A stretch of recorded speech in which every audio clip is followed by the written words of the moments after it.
आपको मिलेगा भर भर कर क्रिकेट इस पूरे दिसंबर महीने में। नमस्कार, स्वागत है आप सभी का ओए क्रिकेट में। मैं हूं आपके साथ अनोखा अंकित और 6 तारीख, ये तारीख नोट कर लीजिए क्योंकि आपको भर भर के क्रिकेट मिलेगा। सुबह जो आप बैठेंगे 3:30 बजे, और मैं बता रहा हूं आप रात में 8:30-9 बजे तक उठ नहीं सकते हैं क्योंकि सुबह 3:30 बजे शुरू होगा इंग्लैंड न्यूजीलैंड, 9:40 पर सुबह शुरू होगा India Australia pink ball test day night, और 2 बजे शुरू होगा श्रीलंका साउथ अफ्रीका। अब मुझे पता है, देखिए साउथ अफ्रीका श्रीलंका आप कहेंगे कुछ नहीं है, हाँ इंग्लैंड न्यूजीलैंड, मगर हाँ इंडिया ऑस्ट्रेलिया यस, आप ज़रूर सुनेंगे, मुझे ये मालूम है। अच्छा, आज हम बात करने जा रहे हैं न्यूजीलैंड वर्सेस इंग्लैंड के पहले टेस्ट मैच से आ रहे स्टैट्स की, क्योंकि देखिए भर भर के स्टैट्स मुझे इस मैच में से मिले हैं। मैच मैंने पूरा एंजॉय किया, सुबह 3:30 बजे से एंजॉय किया, सारे दिन एंजॉय किए, और ये मैच देखकर ऐसा मुझे लगा कि न्यूजीलैंड ने खुद ये हार अपने पैरों पर ली है, क्योंकि वो जीत सकते थे, कैच छोड़े। इसकी बात हम पिछले एपिसोड में कर चुके हैं, वहां आप जाकर के थोड़ा बहुत चेक कर सकते हैं। आज मैं थोड़े आपको स्टैट्स बताऊंगा, एक आध पॉइंट आपके साथ शेयर करूंगा जो मुझे कमेंट्री के दौरान मैंने पिक किया, जिसकी बात केवल इस मैच से नहीं पूरे अराउंड द क्रिकेट से जुड़ी हुई है, ठीक है। एंड इसके अलावा अगर मैं आपको बात करूं कल की, तो कल मैंने 3 मैच एंजॉय किए, क्योंकि कल ही खत्म हुआ इंग्लैंड न्यूजीलैंड ये मैच, तो ये तो मैंने देखा ही देखा, मतलब सुना ही सुना, क्योंकि सारा काम सुनने का ही करते हैं हम, यहाँ पर भी आपको ऑडियो पॉडकास्ट ही देते हैं। इसके अलावा मैंने सुना BBL फाइनल, यानी कि women's big bash league final, जो कि मेलबर्न रेनेगेट और ब्रिस्बेन हीट के बीच खेला गया, और मेलबर्न रेनेगेट ने पहली बार, जी हाँ पहली बार 10 साल के इतिहास में ट्रॉफी उठाई है। सोफी मोलुनू काफ़ी समय से इस टीम की कप्तान रही और बहुत पहले से इस टीम के साथ है। हरमनप्रीत भी शायद 1 या 2 सीज़न इसके साथ खेल चुकी हैं, अब कप्तान थी या नहीं थी मुझे आइडिया नहीं है, लेकिन खेल चुकी हैं।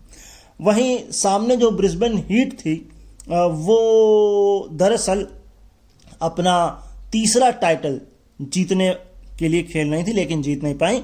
एक तो बारिश ने परेशान किया, ऊपर उनकी फील्डिंग ने उन्हें परेशान किया, बॉलिंग उनकी ठीक ठाक थी और उनको बैटिंग ने सबसे ज़्यादा परेशान किया। शिखा ने बॉलिंग अच्छी कराई, लेकिन जेमिमा ने निराश किया।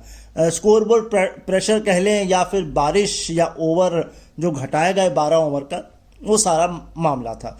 अच्छा, एक चीज़ और थी, और वो ये थी कि 5,844 दर्शक उस मेलबर्न ग्राउंड में आए थे। अब आपको पता है मेलबर्न ग्राउंड ही इतना बड़ा है, तो वो कितना ही फिल हुआ होगा, लेकिन वो जितने भी आए थे बहुत अच्छा शोर था, बहुत अच्छा एटमॉस्फेयर था उस मैच का। तो सोफी को बधाई भाई, काफ़ी लंबे समय से इस टीम के साथ थी और पहली बार स्वाद चखा, और 2 वेस्ट इंडीजियन थी इसमें, एक हेली मैथ्यूज, एक डिएंड्रा डॉटन। अच्छा, डिएंड्रा डॉटन, मैं कमेंट्री सुन रहा था, तो डिएंड्रा डॉटन वैसे ही आउट हुई ठीक जैसे कि हरमनप्रीत आउट हुई थी, मगर कमेंट्री में जिक्र ही नहीं किया, या तो भूल गए या जानबूझ के नहीं किया। आपको याद होना चाहिए 23, हाँ 2022 ही आप एक तरह से मान लें, जब साउथ अफ्रीका में T20 वर्ल्ड कप हुआ था वुमेन्स का, इंडिया वर्सेस ऑस्ट्रेलिया का सेमीफाइनल मैच था, और रन लेते लेते बल्ला अटक गया था क्रीज में और हरमनप्रीत रन आउट हो गई थी। ठीक ऐसा ही डिएंड्रा डॉटन के साथ हुआ, लेकिन ये उससे भी कमाल था। क्यों? क्योंकि भैया वो बिना बॉल फेस किए ही आउट हो गई। हाँ यस, पहली बॉल डक, पहली बॉल भी नहीं, 0 बॉल 0 रन, और इस तरीके से वो रन आउट हो गई। तो दुर्भाग्य उनके साथ हुआ। एंड इसके अलावा मैंने एंजॉय किया प्राइम मिनिस्टर 11 वर्सेस इंडिया का प्रैक्टिस मैच। देखिए 2 दिन का था, एक दिन तो बारिश में धुल गए, लेकिन एक दिन 46 ओवर का कराया गया और वो मैच आराम से इंडिया ने जीत लिया। सरफराज ने कहा भैया हमको मौका दे के देखो, शुभमन गिल ने कहा हमको मौका दे के देखो, नीतीश ने भी यही कहा, और वॉशिंगटन ने भी यही कहा, जडेजा ने, सबने सेलेक्टर्स नहीं, कोच और कप्तान को ये सोचने पे मजबूर कर दिया कि भैया किसको खिलाएं और किसको बिठाएं। सबने अच्छा खेला है, अच्छा, कमेंट्री के दौरान काफ़ी सारे जो है वो इधर उधर चीज़ें हुई, लेकिन मैंने एक चीज़ पिक की, वो ये थी कि क्लिंटन एंडरसन कोई करके हैं खिलाड़ी, वो न्यू साउथ वेल्स से भी खेल चुके हैं और पैट कमिंस के साथ उन्होंने बॉलिंग कराई थी और 3 विकेट निकाले थे, जिसमें ग्लेन मैक्सवेल और मैथ्यू शॉर्ट का भी विकेट है। तो ये मैंने आप लोगों के लिए बता दिया। अच्छा चलिए, देखिए बातें बहुत हैं, एक टॉकिंग पॉइंट भी है, लेकिन वापस मैच पर आते हैं। ये मैंने आपको ओवरऑल पिक्चर दे दी कि क्या कुछ मैंने देखा सुना आप लोगों के लिए। तो खैर, सबसे पहला स्टैट यह आ रहा है इस मैच से कि चौथी इनिंग में टेस्ट क्रिकेट में सबसे ज्यादा रन किसने बनाए हैं। सिर्फ चौथी इनिंग की बात हो रही है। 1580 है शिवनारायण चंद्रपॉल के, 1611 पर 2 खिलाड़ी हैं, ग्रैंड स्मिथ और एलेस्टर कुक, 1625 सचिन तेंदुलकर, और ये रिकॉर्ड अब तोड़ दिया है जो रूट ने 1630 बनाकर। और मैं बता रहा हूं, सचिन का हर एक रिकॉर्ड खतरे में है और वो सारा का सारा जो रूट ही तोड़ेंगे। हाँ यस, 1-2 स्टैट मैंने पिछले एपिसोड में भी दिए हुए हैं, उसको जाकर सुन लीजिएगा, और वहां पे भी मैंने कुछ टॉकिंग पॉइंट्स दिए हुए हैं, तो उसको हम रिपीट नहीं करेंगे। नेक्स्ट स्टैट पे चलते हैं। नेक्स्ट स्टैट तो मैं आपको बता दूंगा, लेकिन एक छोटी सी और बात बताता हूं। प्राइम मिनिस्टर 11 वर्सेस इंडिया के बीच भैया रिकॉर्ड तोड़ा है। पिछले 20 सालों में इतने दर्शक ही नहीं आए थे। पहली बात ये बताओ, कराए किसके किसके बीच थे, ये भी तो मायने रखता है। अब इंडियन फैंस इतने बेल्ले हैं कि वो प्रैक्टिस मैच के लिए भी पहुंच जाते हैं। खैर, वहां पर 5300 कुछ लोग आए थे और कमेंट्री के दौरान एक मजाक भी हो रहा था कि प्राइम मिनिस्टर 11 जो है सीरीज नहीं रिटेन कर पा रहा है, मतलब हार गया ना मैच। और हो सकता है यही हो रहा हो पिछले 20 साल से, पिछली 3 सीरीज से तो यही हो रहा है कि प्राइम मिनिस्टर 11 जो है वो मैच नहीं जीत पा रहा है। अब प्रैक्टिस मैच नहीं जीत पा रहे हो तो मतलब खैर, अब छोड़ो। स्टैट सुन लीजिए। डेब्यू में हाईएस्ट स्ट्राइक रेट 50+ स्कोर बनाते हुए, सबसे पहले सबसे नीचे से शुरू कर रहा हूं स्ट्राइक रेट के मामले में। 2013 Mohali India versus Australia, Shikhar Dhawan. Run तो बहुत ज्यादा है लेकिन स्ट्राइक रेट कम है, 187 रन 174 बॉल और 107.47 का स्ट्राइक रेट था। इसके ऊपर है 2020 सेंचुरियन श्रीलंका बनाम south Africa, Wanindu Hasaranga, 59 run 53 ball 111.32 का जो है वो स्ट्राइक रेट था। 2015 look raunchy Headingley England versus New Zealand, और इन्होंने बनाए थे 88 रन 70 बॉल में 125.71 की स्ट्राइक रेट से। मैं ये सोच रहा हूं, ये भाई साहब चले कहां गए हैं, मतलब 8 साल में ये आदमी गायब हो गया। इनको खिलाया नहीं जाता एक तो, मगर मैंने इनको शायद 2018 में भी खेलते हुए देखा है, उसके बाद नहीं देखा मैंने। अब मुझे लगता है ये शायद टीम मैनेजमेंट के साथ जुड़ गए हैं, कोचिंग स्टाफ में, लेकिन इनको बहुत कम मौके मिले, मुझे ऐसा लगता है, ऐसा मुझे लगता है। खैर, इनके ऊपर अब आ गए हैं जैकब बेथल। इन्होंने क्राइस्टचर्च में 2024 में इंग्लैंड न्यूजीलैंड का ये मैच है, 37 गेंद में 50 रन और 135.13 की स्ट्राइक रेट। लेकिन सबसे ऊपर Napier 2008 England New Zealand, Tim Southee, इन्होंने बनाए थे 40 गेंद में 70 रन 192.50। अब यहां पे 2 बातें आप समझ लीजिए। टिम साउदी ने जब ये परफॉर्मेंस दी तब लोगों को लगने लगा कि हमें एक ऑलराउंडर मिल गया, लेकिन खैर वो तो केवल या तो छक्के मारना जानते हैं या विकेट, तो ऑलराउंडर तो नहीं बन पाए। 95 कुछ छक्कों के साथ उन्होंने खत्म किया है अपना करियर। अगर बाकी के 2 टेस्ट वो नहीं खेलेंगे तो अभी ये पक्का नहीं है, आपको 6 को पता लग जाएगा कि खेलेंगे कि नहीं, है ना। और एक यही टॉकिंग पॉइंट नहीं था, दूसरा ये था कि टीम साउदी ने इस मैच में जिम्मेदारी भी नहीं निभाई। चलो आप कप्तान नहीं हो, आपको पता है कि आपको एक टारगेट देना है, आप फिर वही छक्का मारने की टेक्निक में, अरे भाई ठीक है आप छक्कों के माहिर हैं, लेकिन सिचुएशंस को भी तो देखिए। चलिए हम नेक्स्ट स्टैट देखते हैं। भाई अगला स्टैट ऐसा है कि highest strike rate in A calendar year but minimum 1000 run बनाए हों, ये क्राइटेरिया है। तो सबसे नीचे से शुरू कर रहा हूं, साल नहीं है, स्ट्राइक रेट से नीचे से शुरू कर रहा हूं। 2014 और 15 ये दोनों ही साल में डेविड वार्नर थे। 15 में 1317 रन बनाए थे, स्ट्राइक रेट थी 81.85, और 2014 में 1136 रन बनाए थे, स्ट्राइक रेट थी 81.90। इसके ऊपर है तिलक रत्ने दिलशान 2009, 1197 रन और 82.66 की स्ट्राइक रेट से। अभी और भी हैं भाई, 85.84 के साथ 2008 में 1462 रन बनाए थे वीरेंद्र सहवाग ने। अब डकेट ने बनाए हैं 2024 में 1042 रन 88.08 की स्ट्राइक रेट से। लेकिन क्या ये रिकॉर्ड टूटेगा रन के मामले में, स्ट्राइक रेट के मामले में? क्योंकि 2010 में 1422 रन बनाए थे वीरेंद्र सहवाग ने 90.80 की स्ट्राइक रेट से। तो स्ट्राइक रेट में मामले में पीछे नहीं और रन के मामले में पीछे नहीं है। टेस्ट मैच में बचे हैं सिर्फ, अभी टेस्ट मैच तो है नहीं मेरे ख्याल से, ओवरऑल है ये, फिर भी मैं चेक कर लेता हूं, ऐसे मुझे पता है ये ओवरऑल नहीं है, ये टेस्ट है। तो उस हिसाब से भी 2 टेस्ट बचे हैं डकेट के पास, और उन 2 टेस्ट मैच में लगभग 300 रन बनाने हैं, लगभग 400 ही मान के चलिए 2 टेस्ट मैच में। हो सकता है हर इनिंग में सेंचुरी आनी चाहिए, हो भी सकता है, लेकिन स्ट्राइक रेट ये मसला है। तो ठीक है, नेक्स्ट स्टैट। अगला स्टैट ये कहता है कि भैया 100 से ज्यादा का टारगेट, लेकिन टेस्ट मैच में सबसे जल्दी चेस कर लिया गया।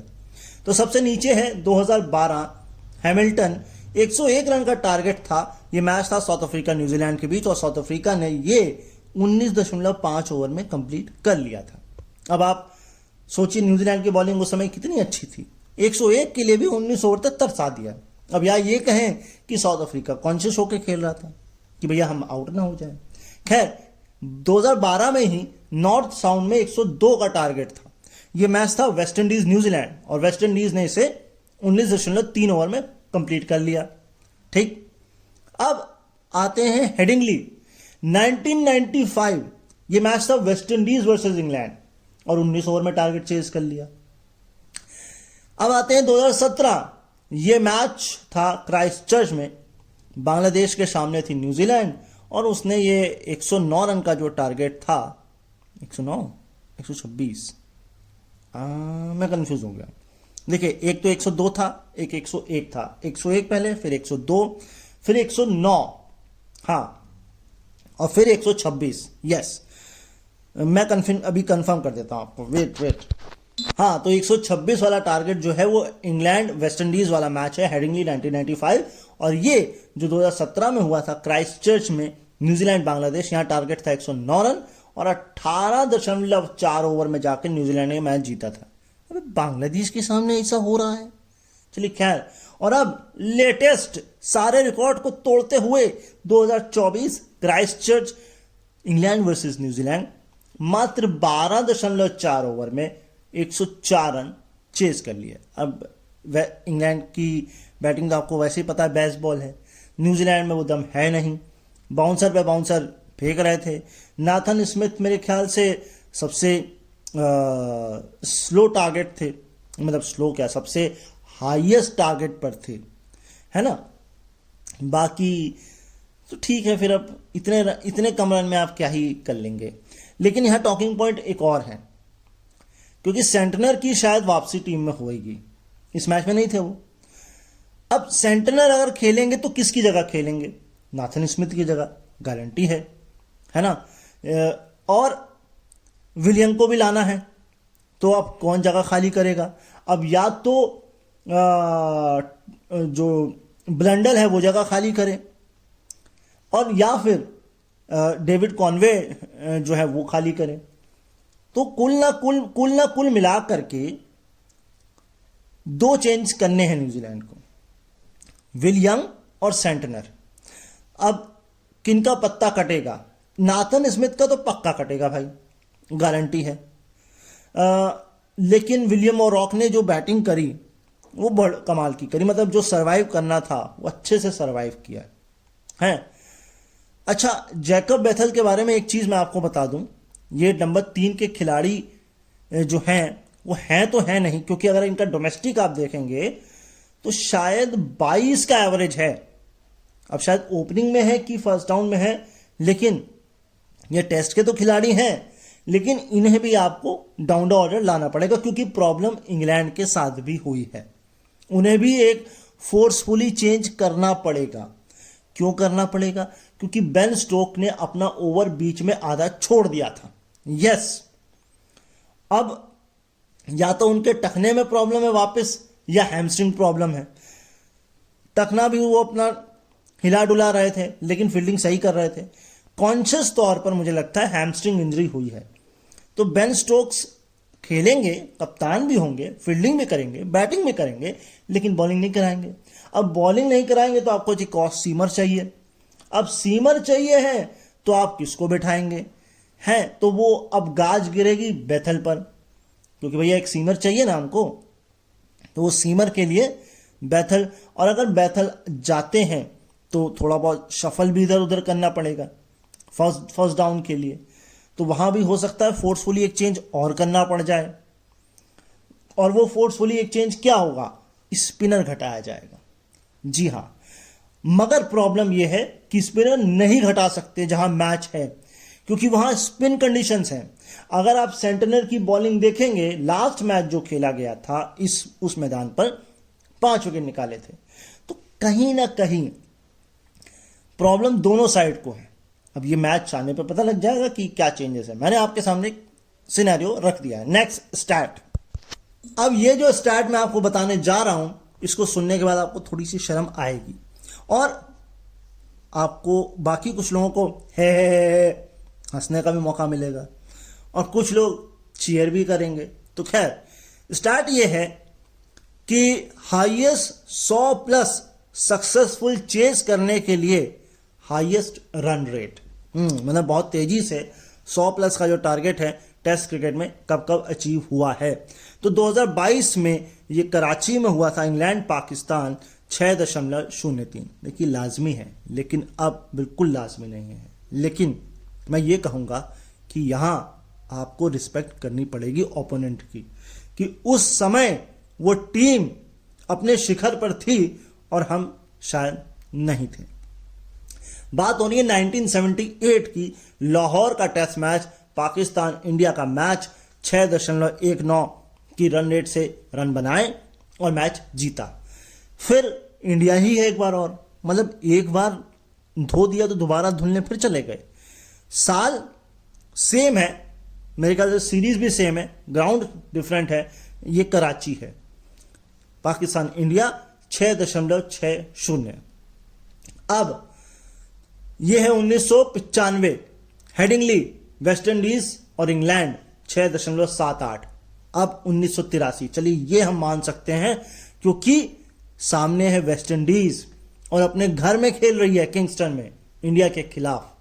6.82। और अब latest 2024 Christ church England versus New Zealand 8.21। ये तो भैया गदरी काट दिया। 8.21। भैया छक्के ऐसे मार रहे थे, चौके ऐसे मार रहे थे जैसे बट रहे हो, ले लो चौका ले लो, छक्का ले लो, ऐसा चल रहा था भाई। मैंने सुना है। इंग्लैंड ने एक कारनामा भी किया है, अपनी 5 होम सीरीज लगातार, ये 5 होम सीरीज नहीं, अपनी लगातार 5 सीरीज के ओपनर टेस्ट मैच को जीता है, जिसमें से 2 उनके घर में है और 3 घर के बाहर, यानी कि ओवरसीज में है। ओवरसीज नहीं होता, ओवरसीज होता है, तो ओवरसीज में है। और लास्ट टाइम वो अपने किसी सीरीज का पहला मैच हारे थे एजबेस्टन में 2023 में, एशेस का वो पहला टेस्ट मैच था। और मुझे याद है वो मैच बहुत अच्छे से, पहली गेंद में चौका पड़ा था, और उसके बाद 2 विकेट लेने थे और तकरीबन 80 कुछ 90 रन बनाने थे ऑस्ट्रेलिया को, लेकिन विकेट निकाल नहीं पाए थे। हाँ, मुझे बहुत अच्छे से याद है। और ये भी याद है कि भैया पहले ही दिन खत्म होने से पहले डिक्लेयर भी किया था। काफी बहस उड़ी थी कि भैया काहे की जल्दी थी, हैं किसी की सेंचुरी भी थी ना शायद लाइन पे, मुझे याद आ रहा थोड़ा थोड़ा। लेकिन अगर सेंचुरी नहीं भी थी तो भैया पहले ही दिन, और उसका खामियाजा आपने भुगता। लेकिन इंग्लैंड के दिमाग में ये फितूर है कि हमको टेस्ट क्रिकेट को रिजल्ट ओरिएंटेड बनाना है, ना कि ड्रॉ करवाने। ठीक है भाई, अच्छी बात है, क्या दिक्कत है। हाँ चलिए आगे। एक टॉकिंग पॉइंट और सुनिए, भैया मैच खत्म होने की कगार पे है मगर ड्रिंक्स आ रही हैं। अरे भैया मैच खत्म हो जाएगा, ड्रिंक्स उसके बाद पी लेना है। अंपायर से लेदम भी बोल रहे हैं, भैया क्या मतलब प्यास ज्यादा लगी है क्या आपको, हैं? नहीं मतलब सीरियसली है यार, एक तो वैसे ही ओवर रेट आपने कम चल रहे हैं आपके। अच्छा, मैं सुन रहा था कमेंट्री में कि जो एमओ साइन होता है, ये जो कॉन्ट्रैक्ट साइन होता है, उसमें अगर स्लो ओवर रेट होता है तो वो जो पैसा है वो खिलाड़ी की मैच फीस से नहीं कटता है।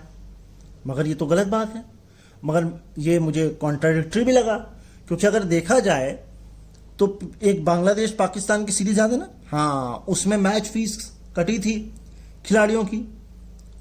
लेकिन ये टॉकिंग पॉइंट है जो मैं आपके साथ करना चाह रहा था, और वो ये कि कमेंट्री के दौरान ये बोला गया कि देखिए भैया फाइन लगा देने से कोई फर्क नहीं पड़ने वाला। वैसे तो टेस्ट क्रिकेट में आपके जो WTC के जो पॉइंट होते हैं वो डिडक्ट कर दिए जाते हैं, है ना, तो वो एक पॉइंट मसला होता है। लेकिन अगर आपको इसको सीरियसली लेना है, क्या ओवर सही कराने हैं, कम ना हो, तो आपको फिर एक काम करना पड़ेगा, और वो ये करना पड़ेगा कि भैया खिलाड़ियों को कहें आधे घंटे के लिए बाहर जाएं, रेड कार्ड 10 खिलाड़ियों के साथ खेलें, और 5 और ये ओवर दर ओवर करें। तो एक समय ऐसा आएगा कि आधी टीम की आपकी ग्राउंड में होगी, हाँ पता लगा 5 एक तरफ है और एक तरफ है, बस इसके अलावा कोई नहीं है, तो भी इनको समझ में आएगा। या भैया अगली इनिंग में जितने ओवर आपने कम फेंके, मान लीजिए एक दिन खत्म हो गया और उस दिन में 7 ओवर कम फेंके गए, तो सीधे सीधे 5 रन के हिसाब से या 10 रन के हिसाब से पर ओवर वो सामने वाली टीम को दे दो। ये भी किया जा सकता है।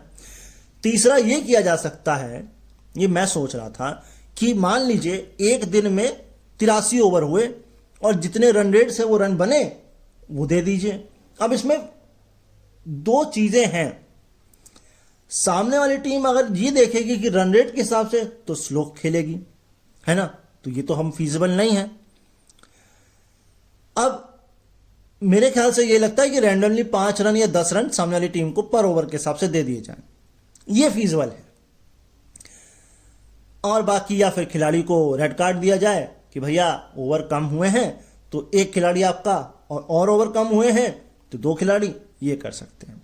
अच्छा, एक टॉकिंग पॉइंट और है, मैं आपको कह रहा था ना कि जैकब बेथल जाएंगे या फिर एक स्पिनर, नहीं, मुझे लग रहा है जैक कोल्डली जाएंगे। क्यों जाएंगे सुन लीजिए। 12 इनिंग खेली हैं, पिछली 12 इनिंग की बात हो रही है, और 12.16 की ही एवरेज है, 146 रन। अब अगर क्रिकेट का इतिहास देखें तो किसी खिलाड़ी ने किसी ओपोनेंट के खिलाफ कम से कम 10 बार ओपन किया हो तो यह सबसे कम एवरेज है। तो इस लिहाज से तो इनका बाहर बैठना बनता है, बाकी किसी का नहीं बनता है। अच्छा, मैं इस रिकॉर्ड को आप लोगों के लिए थोड़ा और एक्सपेंड कर देता हूं, लेकिन ये जो मैंने आपको बताया इसको मैं करेक्ट भी कर देता हूं। 12 इनिंग 146, 12.16 पिछली 12 इनिंग, ये केवल एक टीम के खिलाफ है, एक टीम के खिलाफ। लेकिन अब आप ये सुनिए, सब 10 एवरेज यानी कि 10 से कम का एवरेज किस खिलाड़ी के खिलाफ, किस खिलाड़ी के नहीं, किस खिलाड़ी का किस टीम के खिलाफ है, और मिनिमम 15 इनिंग इसमें होनी चाहिए, और ये टॉप 7 खिलाड़ियों की एवरेज है, यानी कि पहले से 7 नंबर तक वो खेलते होंगे।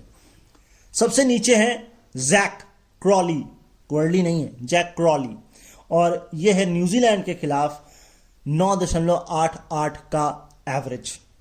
ठीक, इसके ऊपर ये है आपका 9.85 का ऑस्ट्रेलिया की तरफ से इंग्लैंड के खिलाफ चार्ली टर्नर, मानल सैमुअल्स, और ये है श्रीलंका के खिलाफ वेस्ट इंडीज के खिलाड़ी का 9.81, और सबसे बेकार 6.78 केन रदरफोर्ड। भैया इनका नाम ही मैं पहली बार सुन रहा हूं, नहीं मतलब भूले भुटके मैंने एक दो बार सुना है, लेकिन ये है न्यूजीलैंड की तरफ से इंग्लैंड वेस्ट इंडीज के खिलाफ 6.81। अच्छा, मैंने पीछे एक आपके लिए ऑडियो तैयार किया था जहां मैंने किंग पेयर की बात की थी। एक नाम मुझे अब मिला है और ये इंग्लैंड ओपनर का है, क्योंकि 1 रन पूरे मैच में एग्रीगेट सबसे कम है जैक क्रॉली का। हाँ जी, 1 रन एंटायर टेस्ट मैच में, और इससे पहले जो था सबसे कम एज ए इंग्लैंड ओपनर वो था माइकल एथरटन का 1999 में जोहानिसबर्ग में साउथ अफ्रीका के खिलाफ, और वो था गोल्डन पेयर, दोनों इनिंग में अंडा अंडा। इंग्लैंड की तरफ से न्यूजीलैंड के खिलाफ 10 फर कब लिया गया है, मैं आपको पहली बात बता दूं, वो ये कि ऑकलैंड में 1975 से नहीं हुआ है, हैमिल्टन में 2008 से नहीं हुआ है, जो कुछ हुआ है वो क्राइस्टचर्च में हुआ है। तो ये मान के चलिए कि क्या न्यूजीलैंड वापसी कर सकता है, लेकिन सवाल ये है क्या न्यूजीलैंड की बॉलिंग उतनी कमाल की है। खैर, रिकॉर्ड सुनिए। ऑकलैंड 1975, टोनी ग्रीक, इन्होंने लिए थे 149 रन देकर के 10 विकेट, 10 फॉर, पूरे मैच की बात हो रही है। 2008 हैमिल्टन, रायन साइड बॉटम, मैंने इनको खेलते हुए देखा है ना, और इन्होंने 139 रन पे 10 विकेट, यानी कि 139।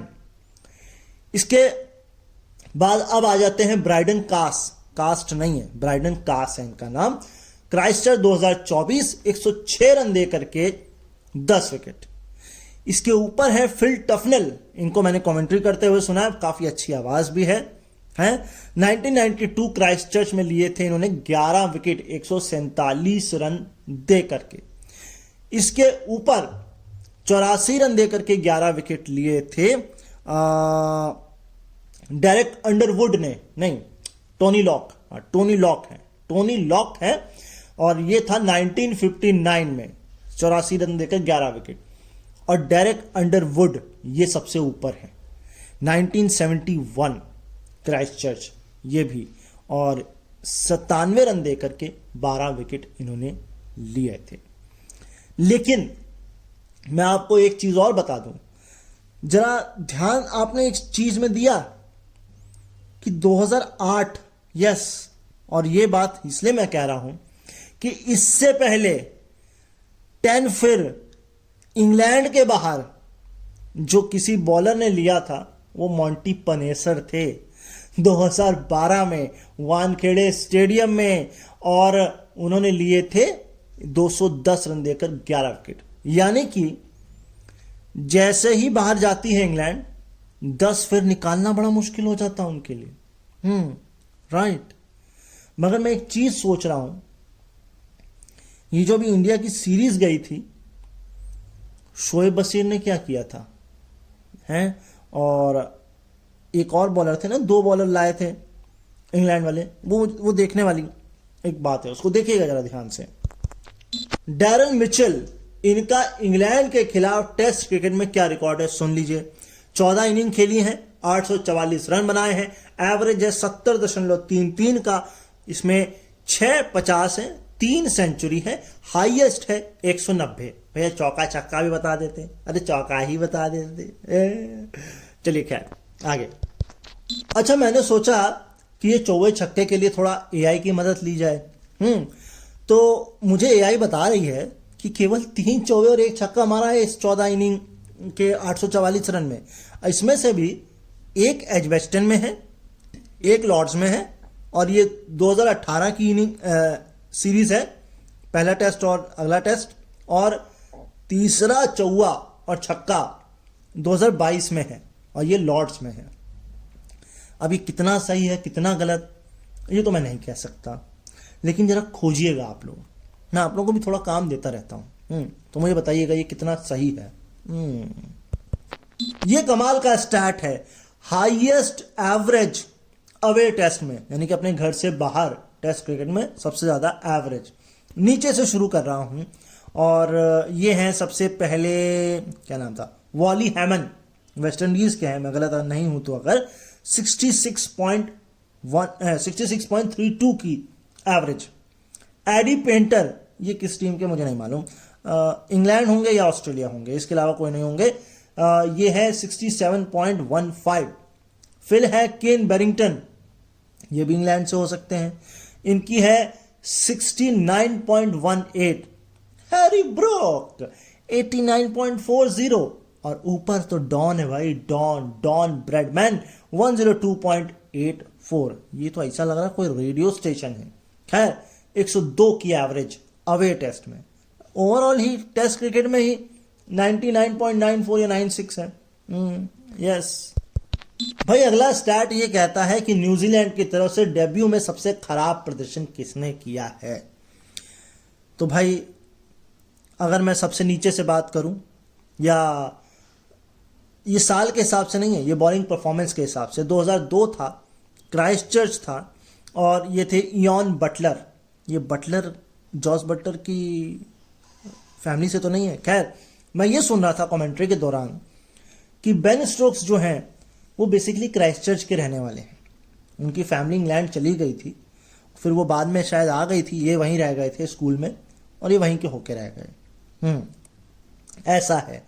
तो 2024 क्राइस्टचर्च, नाथन स्मिथ 141 रन देकर 3 विकेट। भैया ये 4 रन जो ज्यादा दे दिए हो, कम दे देते तो थोड़ा नाम ना आता। खैर अब देखते हैं क्या होता है इनके साथ, है ना।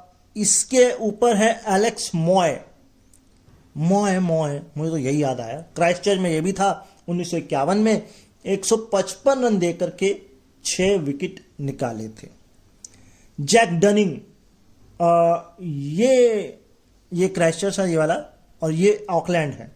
1933 साल ही इतना पुराना है जैक डनिंग। खैर इन्होंने 156 रन देकर 2 विकेट निकाले थे। ये तो बहुत ही बुरा परफॉर्मेंस है। लेकिन सबसे ऊपर द ओवल 149 नहीं, 1949, हाँ 1949 द ओवल में इंग्लैंड के खिलाफ, ये फ्रैन करके कोई खिलाड़ी हैं, क्रॉरेल नाम मैं 3 बार याद किया, 3 बार भूल गया, फ्रैन याद रह गया केवल। तो 168 रन देकर 6 विकेट इन्होंने निकाले थे। अब ये जितने भी आपको मैंने बताए, सबसे कमाल की बात पता है क्या है, ये सारे के सारे इंग्लैंड के खिलाफ है। नहीं मतलब इंग्लैंड वाले आने से पहले कोई जादू टोना करते हैं, मतलब बाकी किसी टीम के खिलाफ इतना खराब प्रदर्शन नहीं है जितना इंग्लैंड के खिलाफ है। अब चाहे इंग्लैंड जाके हो, चाहे इंग्लैंड उनके घर में आ रही हो। हाँ, यस। अगला स्टैट सुन लीजिए कि 9000 टेस्ट रन बनाने के लिए कितने टेस्ट मैच लिए। फास्टेस्ट की बात हो रही है। मतलब मैं इस लिस्ट में सचिन का नाम ही नहीं पाया है। खैर 103 टेस्ट मैच, ये टेस्ट मैचेस के हिसाब से 103 पर यूनिस खान, संगाकारा और अब केन विलियमसन, यानी कि 103 से कम ही है सचिन के टेस्ट मैच, मतलब 103 से ज्यादा है, कम नहीं। 101 ब्रायन लारा और 99 स्टीवन स्मिथ। तो ये है माजरा। यस, मैं आपसे कैच की बात कर रहा था, तो लीजिए कैच का स्टैट भी ले लीजिए। साल 2024 में न्यूजीलैंड ने 109 कैच पकड़े हैं और 35 ड्रॉप किए हैं। उनका कैच पकड़ने का सक्सेस रेट है 75.7। अब वेस्ट इंडीज से ये थोड़ा ऊपर है और ये सेकंड लोएस्ट है, क्योंकि सबसे नीचे जो है वो वेस्ट इंडीज है 73.07। अब मैं आपको हैरी ब्रुक का जो है आंकड़ा न्यूजीलैंड के खिलाफ बता रहा हूं। माउंट मैंगोन्यूई, हाँ माउंट मैंगोन्यूई, ये नाम नहीं मैं बोल पाता हूं यार, माउंट मैंगोन्यूई जो भी है, 2023 में 89 और 54 बनाए। फिर वेलिंगटन था कि हैमिल्टन था, 0 और 186 बनाए। और इस साल क्राइस्टचर्च में 171 बनाए। ठीक है, मैं आपको दूसरा ग्राउंड कंफर्म करता हूं। तो वेलिंगटन था। तो कुल मिलाकर के हैरी ब्रुक को न्यूजीलैंड के ग्राउंड कंडीशंस रास आते हैं। 89, 54, 186, 0 और अब 171। जोड़ लीजिए, टोटल करिए जरा। पिछले एपिसोड में जाकर चेक करिएगा, मैंने आपको एक स्टार्ट बताया था कि अपने 150वें टेस्ट मैच में कौन कौन डक पे आउट हुआ है, और वो बिल्कुल सही करेक्शन है क्योंकि मैंने डबल रेक्टिफाई किया है। लेकिन इसमें सिर्फ इतना सा एडिशनल ये है कि रिकी पॉन्टिंग जो 2010 में इंग्लैंड के खिलाफ एडिलेड में आउट हुए थे डक पे, और जो 2002 में शारजा में पाकिस्तान के खिलाफ स्टीव स्मिथ आउट हुए थे डक में, वो पहली गेंद पर हुए थे। लेकिन जो रूट ने कहा कि हम पहली गेंद पर नहीं आउट होंगे, हम चौथी गेंद में आउट होंगे, लेकिन होंगे डक में आउट अपने 150वें टेस्ट मैच में। बेन डकेट का शॉट परसेंटेज, मतलब अलग अलग शॉट का परसेंटेज जान लीजिए।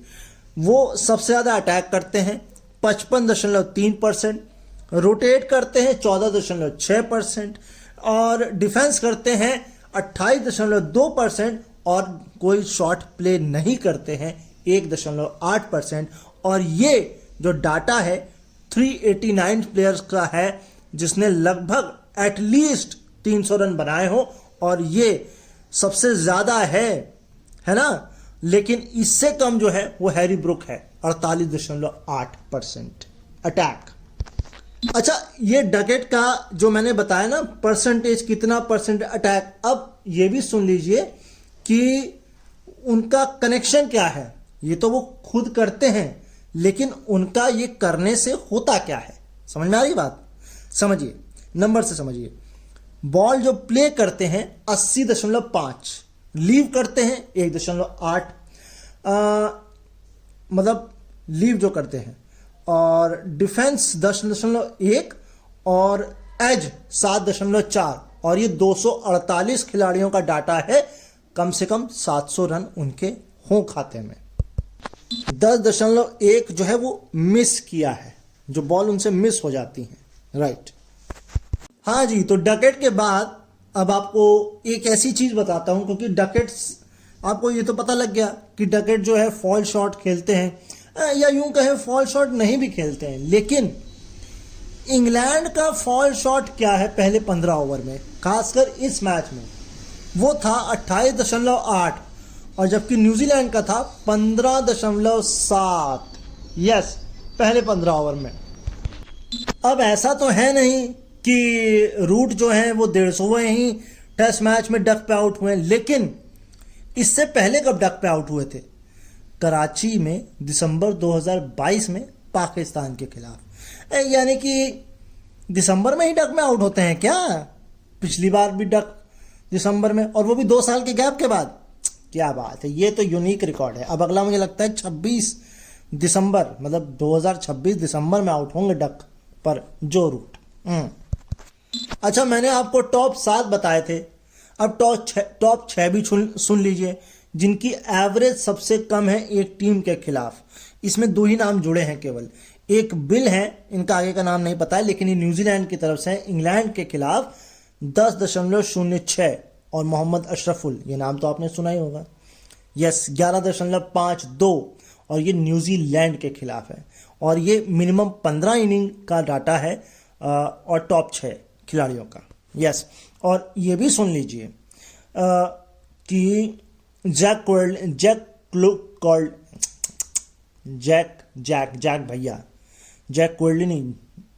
क्रॉली, यस, 9 मैच, 167 रन और 43 हाईएस्ट स्कोर। एवरेज और इनिंग बताता हूं।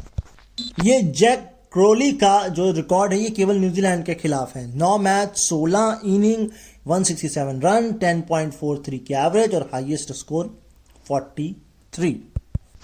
अब आपको ये तो पता ही है कि पिछली इनिंग में 93 पे केन विलियमसन आउट हुए थे, और 34वें शतक से 7 रन दूर रह गए थे। तो आपको मैं बताता हूं कि न्यूजीलैंड की तरफ से 90 पर, यानी कि नर्वस 90s में कौन सबसे ज्यादा बार आउट हुआ है। जॉन राइट, जो इंडिया के कोच भी रह चुके हैं, 4 बार, डैनियल वेटोरी 4 बार, 5 बार अब केन विलियमसन और 5 ही बार है स्टीवन फ्लेमिंग। लेकिन हाँ, एक बार और होंगे तो सबसे ऊपर हो जाएंगे। यस भाई, केन विलियमसन न्यूजीलैंड के पहले ऐसे खिलाड़ी हो गए हैं जिन्होंने 4 या 4 से ज़्यादा टीमों के खिलाफ 1000 से ज़्यादा रन बना लिए हैं। 1519 बनाए हैं इन्होंने पाकिस्तान के खिलाफ, 1467 बनाए हैं श्रीलंका के खिलाफ, 1068 बनाए हैं साउथ अफ्रीका के खिलाफ, और अब 1002। वैसे इसको 1090 अगर कहें तो गलत नहीं होगा, ओवरऑल मैं कह रहा हूं तो 1090 इंग्लैंड और 1068 साउथ अफ्रीका। उसके बाद बाकी तो सेम ही है। पाकिस्तान 1519 और श्रीलंका 1468। यानी कि इंडिया के खिलाफ 1000 रन पूरे नहीं किए हैं अभी तक केन विलियमसन ने। ये तो बड़ी बात है। लेकिन ऑस्ट्रेलिया भी नहीं है इसमें। एशिया की 2 टीमें, नहीं एक ही टीम तो है यार एशिया के खिलाफ केन विलियमसन इतना बुरा, मात्र नहीं 2 टीमें, सॉरी, श्रीलंका और पाकिस्तान। तो श्रीलंका का अब बॉलिंग अटैक बढ़िया हुआ है, और पाकिस्तान अब मैं कुछ नहीं कह सकता, ना पाना। अब मैं आपको बताता हूं कि इंग्लैंड की तरफ से 150 टेस्ट किसने किसने खेले हैं। तो एलिस्टर कुक तो अब 150 हो गए हैं, इसके ऊपर जो रूट हो गए हैं, एलिस्टर कुक है इसके ऊपर 161, एंड इसके ऊपर है स्टुअर्ट ब्रॉड 167 और 188 जेम्स एंडरसन। और जिस हिसाब से, जिस पेस से इंग्लैंड खेल रहा है और जो रूट खेल रहे हैं, 188, 38, 37, 2 साल में, 3 साल में कर सकते हैं। अगर खेल लेंगे तो टूट जाएगा रिकॉर्ड जिमी एंडरसन यानी कि जेम्स एंडरसन का। 11वें ऐसे खिलाड़ी हैं जो अपना 150वां टेस्ट मैच खेल रहे हैं, और सेकेंड यंगेस्ट हैं 33 साल और 334 दिन। इससे यंगेस्ट जब 150 टेस्ट मैच खेले थे तब एलिस्टर कुक थे, वो थे 32 साल और 354 दिन। 356 दिन का साल होता है, और लीप ईयर हो 367 होता है। चलो खैर कोई बात नहीं, मैंने अभी भाषण दे दिया। तो अंतिम स्टैट आपको बता देता हूं। इंग्लैंड आखिरी बार न्यूजीलैंड में 2008 में टेस्ट सीरीज जीता था, वो भी माइकल वॉन की कप्तानी में, और ये वही साल है जब टिम साउदी ने डेब्यू भी किया था। एंड टिम साउदी एक पूर्व कप्तान, एक बेहतरीन खिलाड़ी, एक 6 हिटर, और अंतिम सीरीज अपनी खेल रहे हैं। अगर वर्ल्ड टेस्ट चैंपियनशिप में नहीं मिला मौका तो ये उनका अंतिम ही समझिए आप टेस्ट सीरीज। पाकिस्तान से 2-1 से हार कर इंग्लैंड यहां आया, और वहीं न्यूजीलैंड 3-0 से इंडिया को वाइट वॉश करके। अच्छा, एक टूर मैच भी हुआ था इस टेस्ट मैच से पहले, वहां पर भी बेसबॉल का असर आपको देखने को मिला। जो रूट, बेन स्टोक्स और जैक क्रॉली के अलावा 50s के अलावा कोई बड़ी इनिंग नहीं खेल पाया। लेकिन यहां भी नहीं होती, अगर कैच पकड़ लिए होते तो आप इस बात से अंदाजा लगा सकते हैं कि इंग्लैंड को लक मिला है केवल। अब आने वाले 2 टेस्ट क्या होंगे ये देखने वाली बात होगी। और अगर बेसबॉल की बात भी करूं अगर मैं, तो अगर आप बेन स्टोक्स की पूरी इनिंग देखेंगे तो वो आपको स्लो लगेगी, और वो कहीं भी नहीं नजर आता।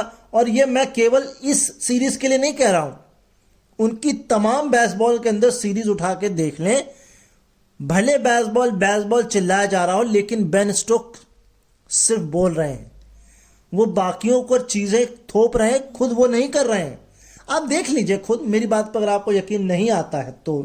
खैर, अब मेरे जाने का यहां से वक्त है। काफी लंबा समय आप लोगों के साथ बिताया मैंने, एपिसोड बड़े हो जाते हैं और टेस्ट मैच में ये जाहिर सी बात, अब T20 तो है नहीं, और बाकी फैक्ट्स पर भी निर्भर करता है कितने फैक्ट्स मैच में बने हैं। तो अपना ख्याल रखिए, मुझे अपने दिलों में याद रखिए। नए हैं चैनल पर तो सब्सक्राइब कर लीजिएगा, लाइक कमेंट शेयर अपनी श्रद्धानुसार करिएगा।